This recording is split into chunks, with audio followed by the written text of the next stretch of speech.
Let's start big. Let's talk about Arizona's most prolific treasure story, and that is the Lost Dutchman's Gold Mine. East of Phoenix, Arizona, up Superstition Mountains, lies a hidden treasure responsible for ruining the lives of more than a few of its seekers, at least according to the legend. This treasure is named the Lost Dutchman Mine, and the legends surrounding it are as vast as they are inconsistent. One of the most well documented accounts can be found in A Course of the Dutchman's Gold, written by Helen Corbin. It pertains to a man named Jacob Waltz, a native of Wurttemberg, Germany, who moved to the US in 1846.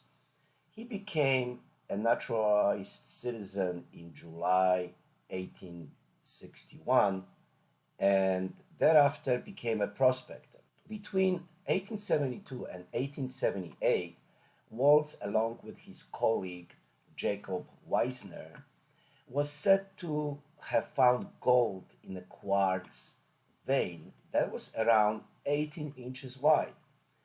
Then they proceeded to mine some ore, which they cached nearby.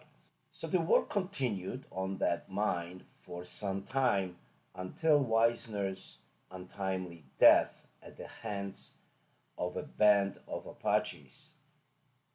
Distraught, Waltz decided to leave the mine behind. He took enough ore to sustain himself, concealed the mine's entrance, and never looked back. He also never bothered to file a claim for the mine. I believe it is for the fear of discovery. Waltz moved to Phoenix and set up a farm by the Salt River. Waltz then transitioned to a life of farmsteading from prospecting. One of his customers was a woman named Julia Thomas, a baker whom he delivered eggs to in around 1891 time frame. Waltz found out that Julia was in debt. With her bakery on the line, Waltz took pity on her and offered to help her pay off the debt. He then showed her some of his gold, or valued at that time about $1,500, much to Julia's bewilderment. In her time, knowing him, she only thought of him as farmer of modest means. Waltz then told her that he had experience in trading gold from Casa Grande and that he would ship that ore to a smelter in San Francisco. He expressed that he had a lot of familiarity with how gold trades are done and promised to lend her most of the returns from this one. He then proceeded to tell her about the cash and the mine. He professed that he deliberately gave up the rights to it, recounting his grief due to the loss of his partner decades prior.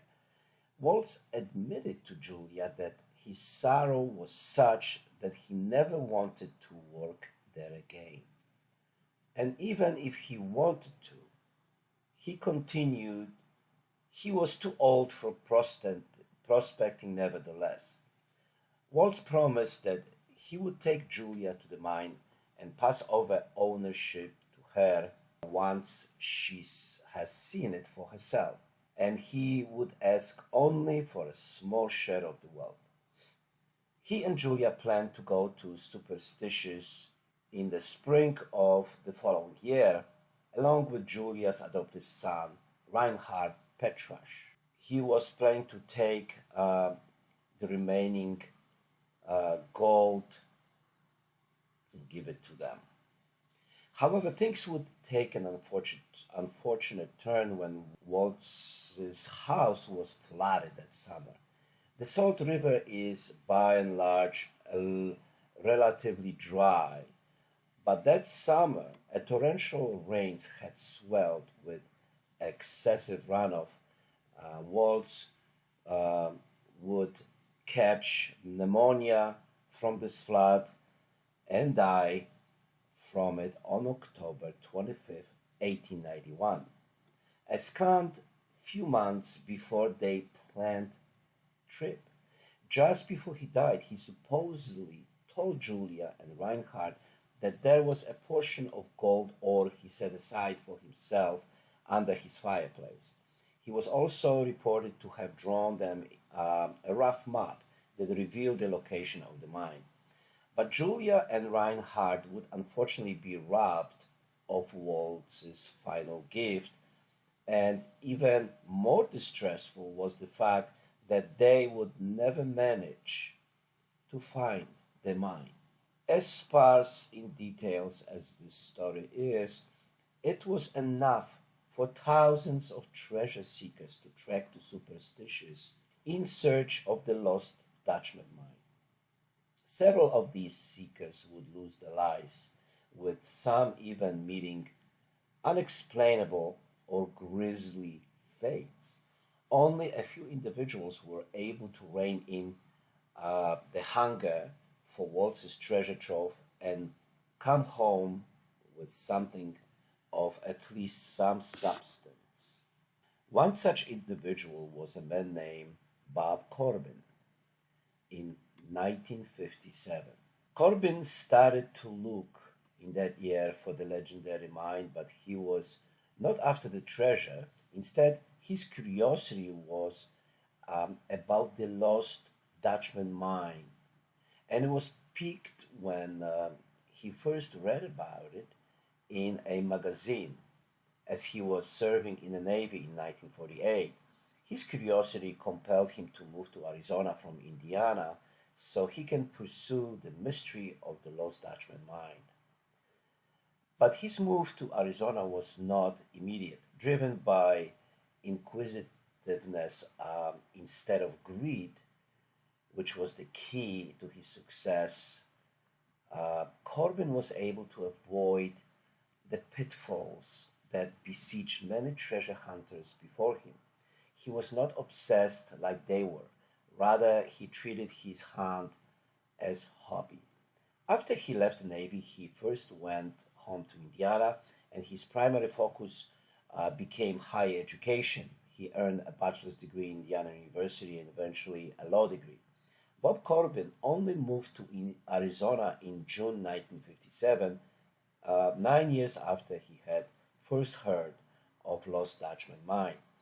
He was able to rely on his law practice to settle comfortably in the state and sustain his hobby, but that isn't to say he wasn't excited. Bob visited the Superstition Mountains on his first weekend in Arizona. However, he was an inexperienced um, uh, with the Arizona desert and was thus unprepared for summers in that state.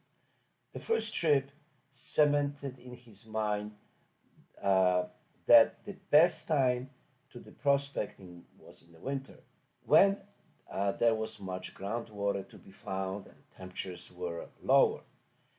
His unfamiliarity with the environment also told him that he should do far more research on the area of the target of his search. If you enjoy this program, please like it, subscribe it, and share it. At the start of his hunt, Corbin's day job was a county attorney. He later served as Arizona's Attorney General from 1879 to 1991. His career in Arizona was taxing, but he still found time to visit the superstitious and make progress on his search. Bob had a partner, Tom Collenborn, and together they researched the story of Jacob Waltz and the area where the mine was allegedly hidden. They digested all documents and publications looking for indications to prove Waltz's account. Throughout the study, Bob would switch back and forth from believing to doubting in the existence of the mine. In one phase of the hunt, Bob was beset with such doubt that he did not return to the superstitious for 7 years. But now, after all the research, he was now convinced that there really was a mine, concealed or filled in somewhere in the Superstition Mountains. Most treasure hunters who are in for the money would not be willing to devote 30 years of their life to finding the Lost Dutchman mine, but Bob Corbin was different. To him, the search is its own reward. As a hobby, it lets him escape from the demands of being an attorney, camp out in the wilderness, and be more active. He would cook his own dinner at the campfire and gaze up at the dazzling Arizona desert sky. As Corbin would say, there are so many more stars visible in the mountains. And even better, his treasure tracking hobby also sharpened his skills as a lawyer. Both in law and in treasure hunting, Bob had to analyze evidence and separate fact from fiction. He was able to train his intuition, learning which hunches to follow and which tough questions to ask in and out of work. He was able to hone his curiosity and use it as his most powerful tool, something any treasure tracker should emulate. I would strongly suggest to follow his work if you want to get ahead of anybody. If you're interested in Superstition Mountains, Lost Dutchman Mine. If you enjoyed this program, please like it, subscribe it, and share it.